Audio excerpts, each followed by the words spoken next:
আমি তার সাথে দ্বিমত প্রকাশ করেছি যে আমরা যুগপৎ আন্দোলনে ছিলাম এবং যারা যেখানে যোগ্য প্রার্থী আছে সেই বিবেচনায় তারা আমাদেরকে ছাড় দিবে, ওইটার সাথে তার সাথে আমি একমত। কিন্তু তিনি আমার সাথে একমত পোষণ করেন নাই। তো এই দলের সিংহভাগ স্থায়ী কমিটির প্রেসিডিয়াম সদস্য এবং বাংলাদেশের বিভিন্ন জায়গার নেতা কর্মীরা তারা আমার সাথে একমত পোষণ করেছেন, কিন্তু কর্নেল অলি আহমেদ সাহেব একমত পোষণ করেন নাই।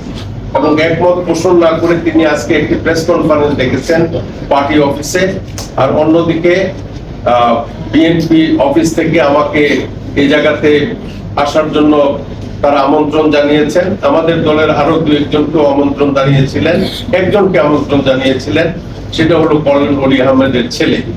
তো কর্নেল অলি আহমেদের ছেলে আমার সাথে আসে নাই।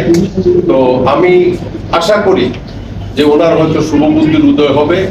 যদি উনি আজকে প্রেস কনফারেন্স ডেকে বলছেন যে তিনি বিএনপির সাথে সমঝোতার ভিত্তিতে কোনো নির্বাচনে যাবেন না, তবে তিনি নির্বাচনে আসুক আর না আসুক, আমি বিএনপির সাথে সমঝোতার ভিত্তিতে নির্বাচনে প্রতিশ্রুতিবদ্ধ এবং আমি বিএনপির নেতৃত্বাধীন যে আমাদের সমঝোতা হয়েছে সেই সমঝোতার সাথে আমি একমত এবং আমি বিএনপির সাথে মিলেই আমার কুমিল্লা 255 কুমিল্লা 7 নির্বাচনী এলাকা থেকে নির্বাচনে প্রতিদ্বন্দ্বিতা করবে।